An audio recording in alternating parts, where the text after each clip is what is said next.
The email arrived on a Friday afternoon. No warning. No meeting. Just 3 lines telling me I was no longer needed at Stratton Capital.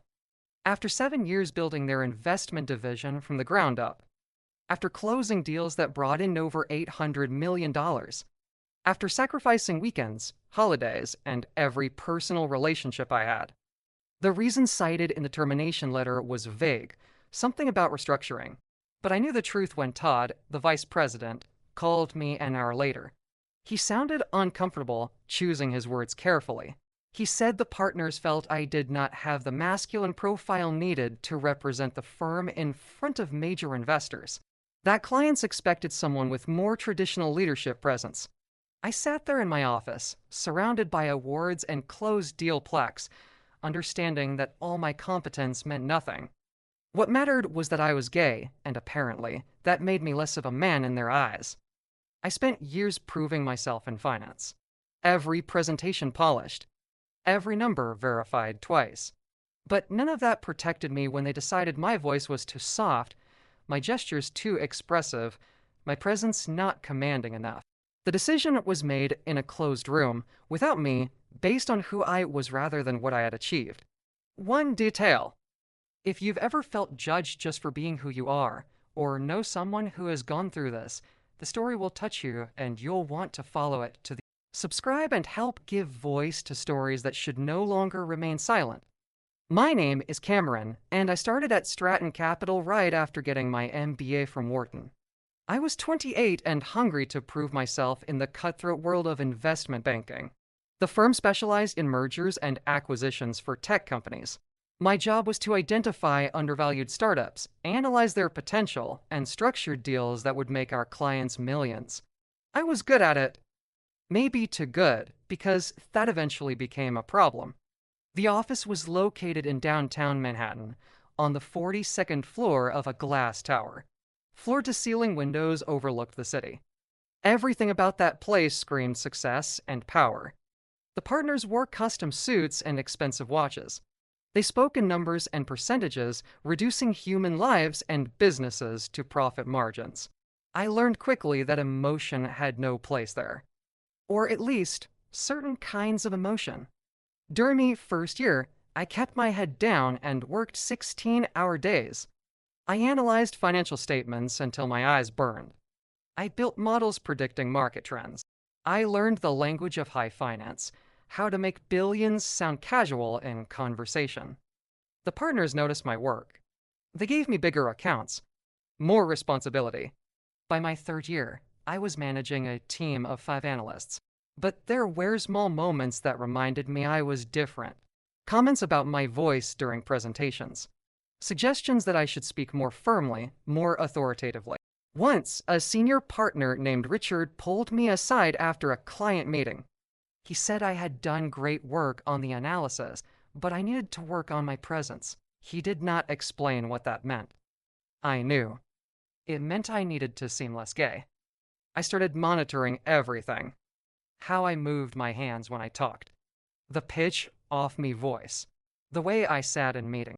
I became hyper-aware of every gesture, every word, every expression. It was exhausting. Like performing a role every single day, never allowed to relax into myself.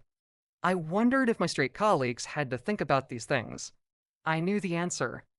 My personal life was practically non-existent. I had no time for dating, no energy for relationships.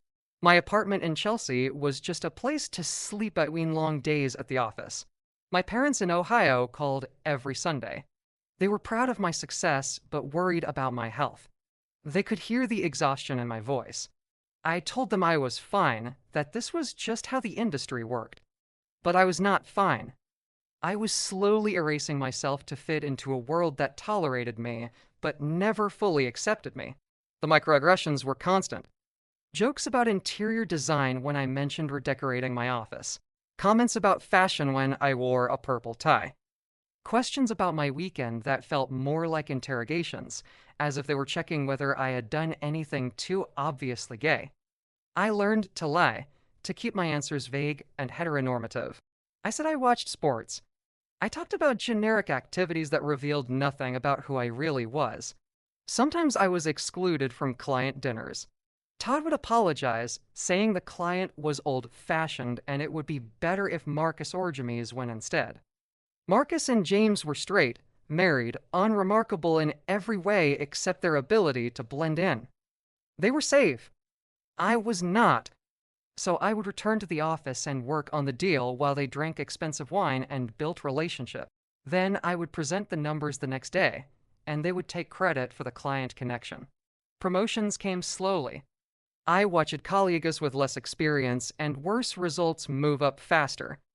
When I asked about advancement, I was told I needed more time, more seasoning, more executive presence.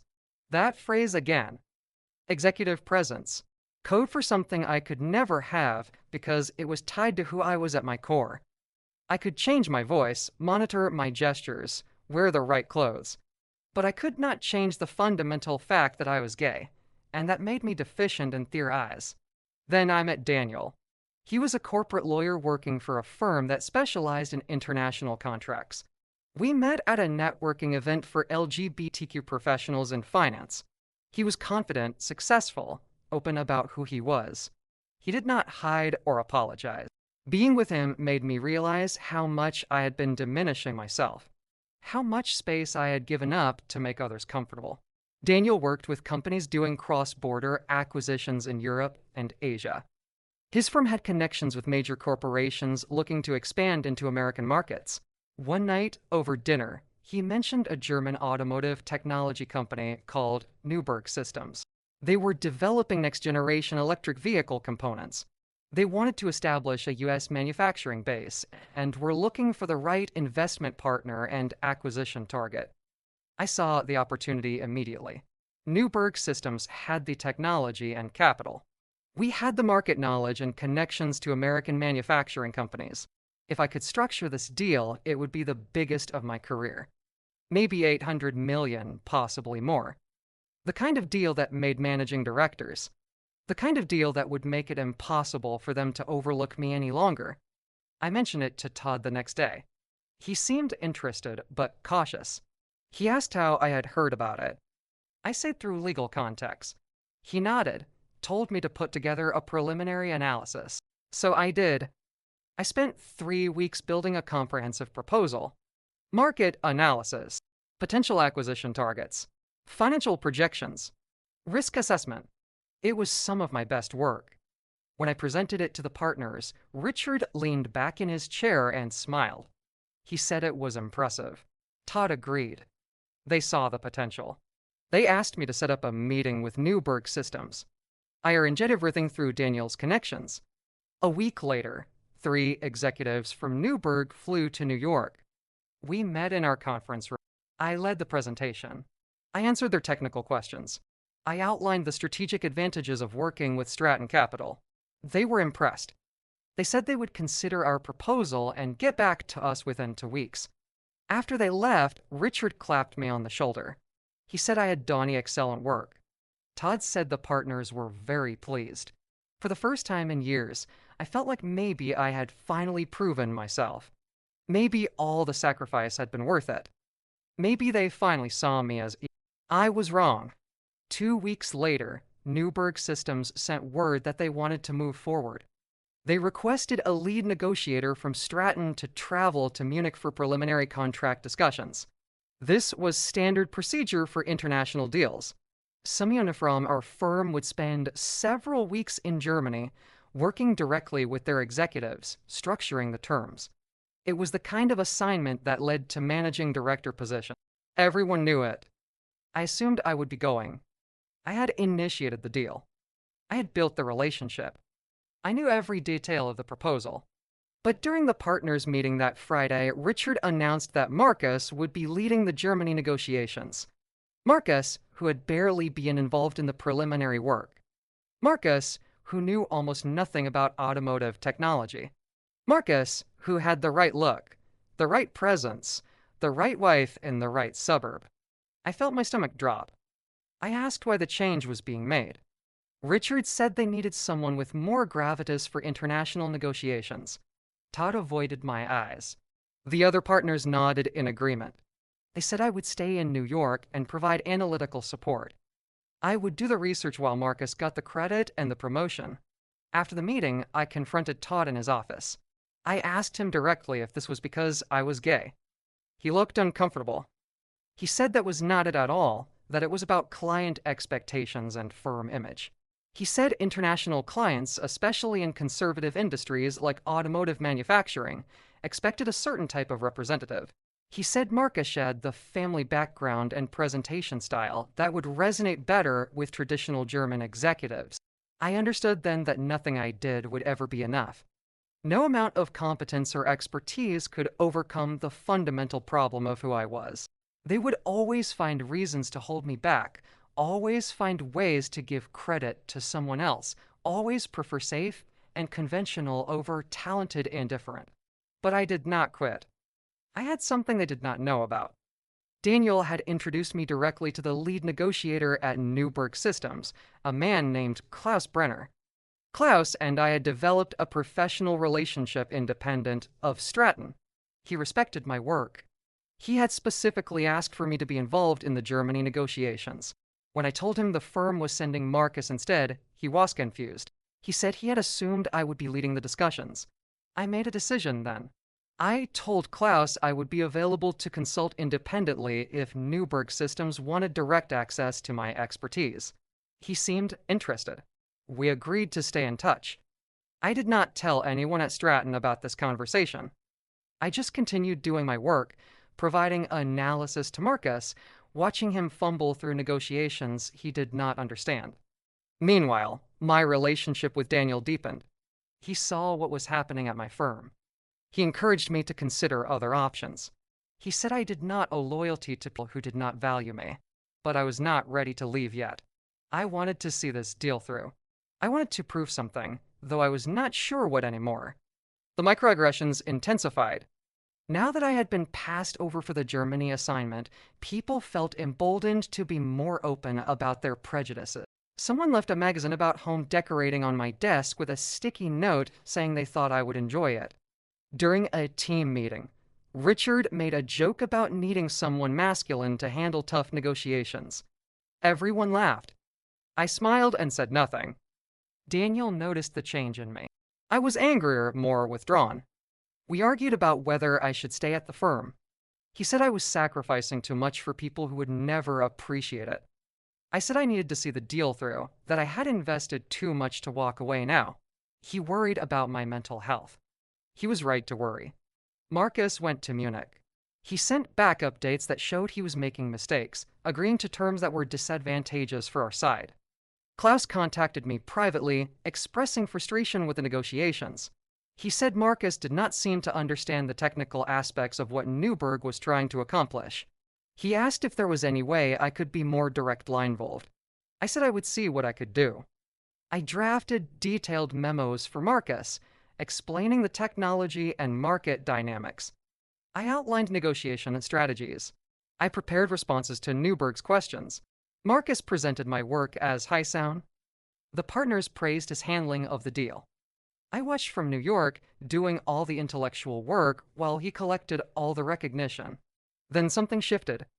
Klaus called me directly, bypassing Marcus entirely. He said Newberg Systems was concerned about Stratton's understanding of their technology need. He said they were considering bringing in another firm as a co-advisor. This was bad news for Stratton. Splitting the deal meant splitting the FEs. The partners would be furious. I knew I could fix it. I knew exactly what Newberg needed to hear. But I was tired. Tired of being invisible. Tired of watching lesser talents get credit for my work. Tired of erasing myself to make mediocre men comfortable. So I did something reckless. I told Klaus that if Newberg Systems wanted my direct involvement, they would need to make that a condition of moving forward with Stratton. Klaus understood. He sent a formal letter to the partners stating that Newberg Systems required my presence in Munich for the remainder of negotiations. They said my technical expertise was essential to the deal. The partners had no choice. They could send me or risk losing an $800 million transaction. Richard was furious. Todd looked embarrassed. But they agreed. I would go to Munich. Before I left, Daniel and I had a long conversation. He asked what I was planning. I told him I was just going to do my job. He did not believe me. He knew me too well.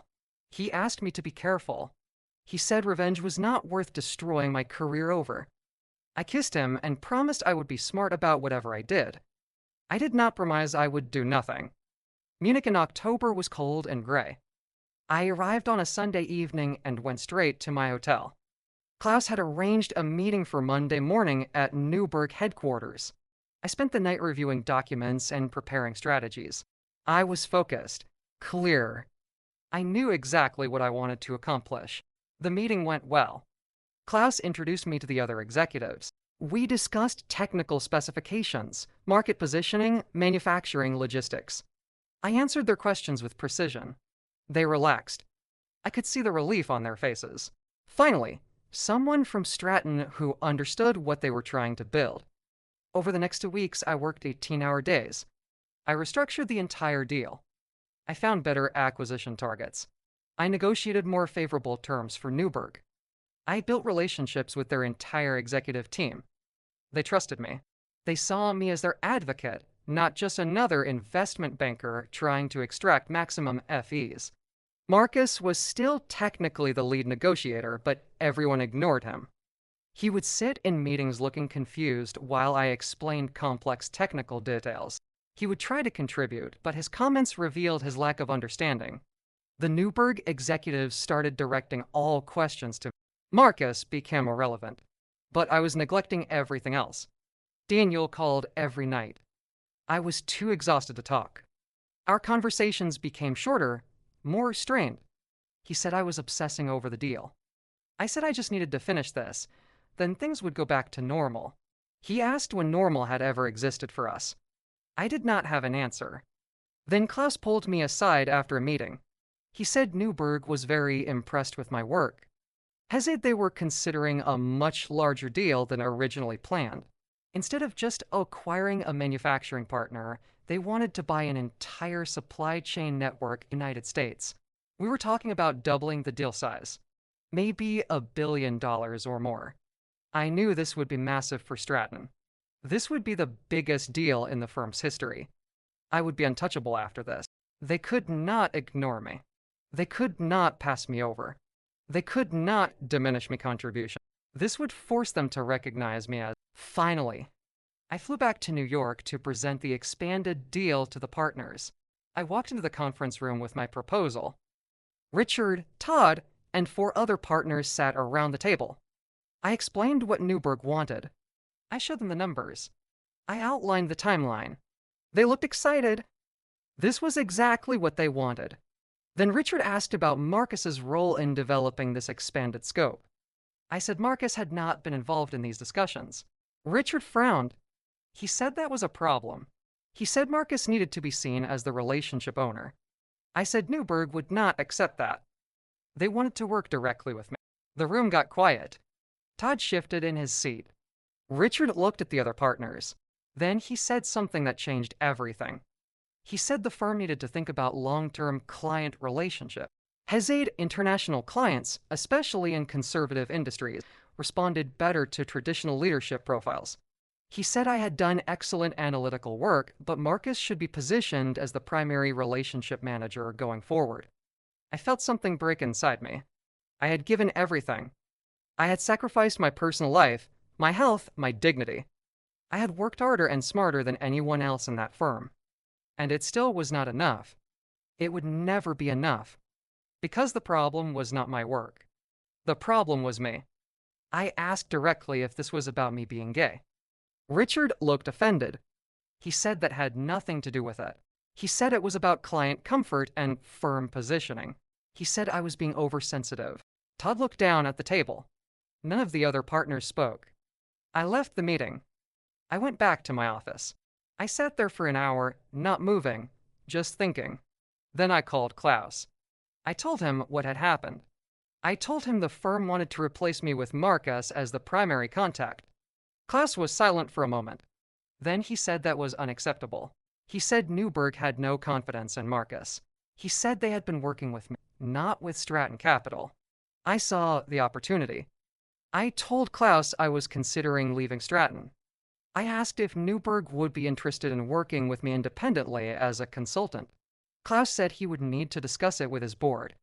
He called back 3 hours later. Newberg Systems would be willing to structure the deal directly with me as an independent advisor. They would pay consulting fees separate from any investment bank involvement. This was my chance. I could extract myself from Stratton and still salvage the deal. But there was something else. Something Klaus had not mentioned yet, but I suspected. I asked him directly if Newberg had concerns about working with Stratton Capital beyond just Marcus's incompetence. He hesitated. Then he admitted that during their due diligence, they had discovered some irregularities in how Stratton structured previous deals. Nothing illegal, but aggressive accounting that pushed ethical boundaries. I knew about those deals. I had raised concerns internally about them 2 years ago. I was told to stay in my lane and focus on my own accounts. Now, those chickens were coming home to roost. Newberg was a German company with strict corporate governance standards. They would not tolerate anything questionable. I made my decision. I told Klaus I would resign from Stratton and work with Newberg independently. He said they would pay me a consulting fee of $2 million for structuring the deal, plus excess bonuses if it closed. More than I would make in 3 years at Stratton. I asked for one thing. I wanted Klaus to request all documentation of Stratton's previous deals as part of their due diligence. He asked why. I said I thought he would find it interesting. That night, Daniel and I had dinner at our favorite restaurant in the West Village. I told him what I was planning. He looked worried. He asked if I was sure.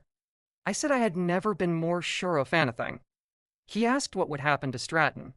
I said they would survive or they would not. Either way, it was not my problem anymore. The next morning, I walked into Richard's office and resigned. I put my letter on his desk. He looked shocked. He asked what I was doing. I said I was accepting an independent consulting position. He asked with whom. I said that was confidential. His face turned red. He said I was making a huge mistake. I said the mistake was theirs, not mine. Todd tried to convince me to stay. He said we could work something out. I asked if working something out meant finally treating me as equal. He did not answer. I cleaned out my office while security watched.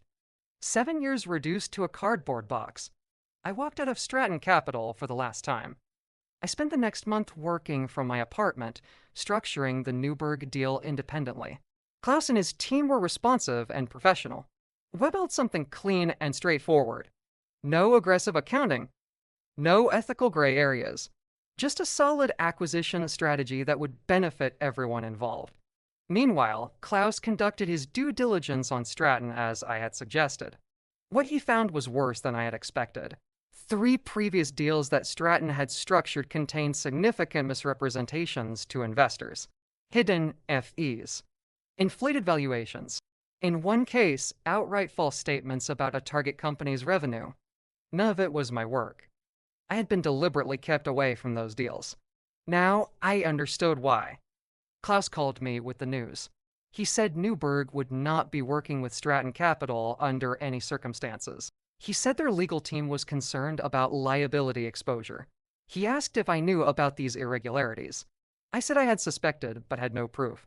He asked if I would be willing to provide testimony if needed. I said I would tell the truth about what I knew. Newberg formally terminated their relationship with Stratton. The announcement went out on a Tuesday morning. The firm lost an estimated $1 billion deal. Richard called me screaming, threatening to sue me for tortious interference. I told him to talk to my lawyer. Then I hung up. But it got worse for them. Much worse. Klaus shared the due diligence findings with the SEC. Regulators started investigating Stratton's previous deals. The firm's other clients got nervous. Several pulled their accounts. Partners started fighting among themselves, blaming each other for the irregularities. Within 2 months, 3 major clients filed lawsuits against Stratton for fraudulent misrepresentation. The firm's insurance would not cover the full liability. They were facing potential losses exceeding $500 million. The legal bills alone were crushing them. 2 partners resigned. Richard hired a crisis management firm. The media picked up the story. Financial journalists started digging into Stratton's history.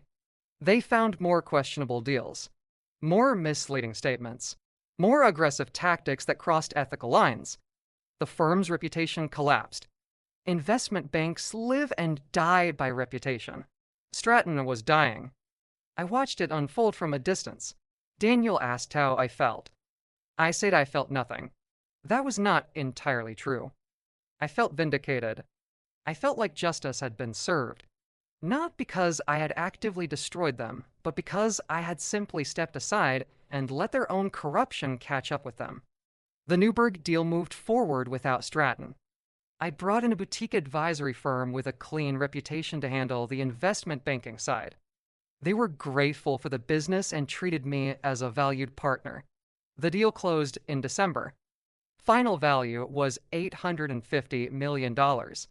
My consulting fees plus success bonuses totaled over $4 million. Stratton Capital filed for bankruptcy protection in January. The partners lost everything. Richard's name became synonymous with fraud in investment banking circles. Marcus ended up working for a mid-tier regional firm in Charlotte. Todd tried to start his own company, but no one would work with him. The firm that had dismissed me for no having the right masculine profile was now just a cautionary tale. But the most satisfying moment came when the SEC investigation revealed who had initially flagged concerns about Stratton's practices. It was me. My internal memos from 2 years ago, raising questions about aggressive accounting and ethical problems, became part of the public record.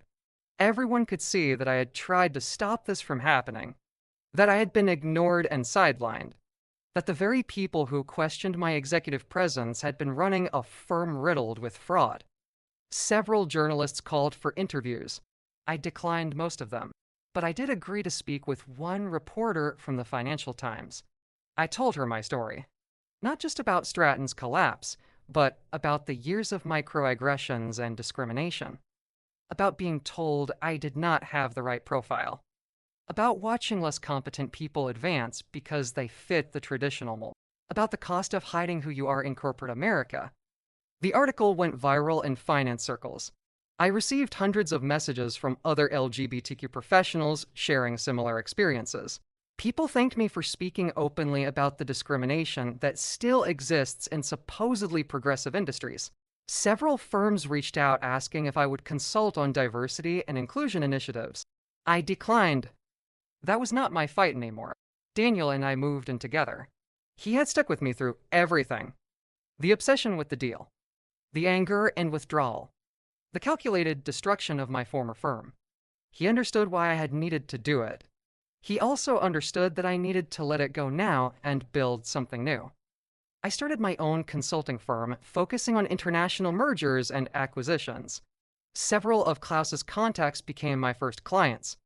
I built a reputation for ethical deal-making and technical expertise. My firm was small, just me and 3 associates, but we were profitable and respected. I no longer had to hide who I was. I could be competent and gay without those things being in conflict. 18 months after the Stratton collapse, the final accounting came out. Between lawsuits, regulatory fines, lost business, and bankruptcy costs, the firm's implosion had destroyed nearly $1.9 billion in value. Investors lost money.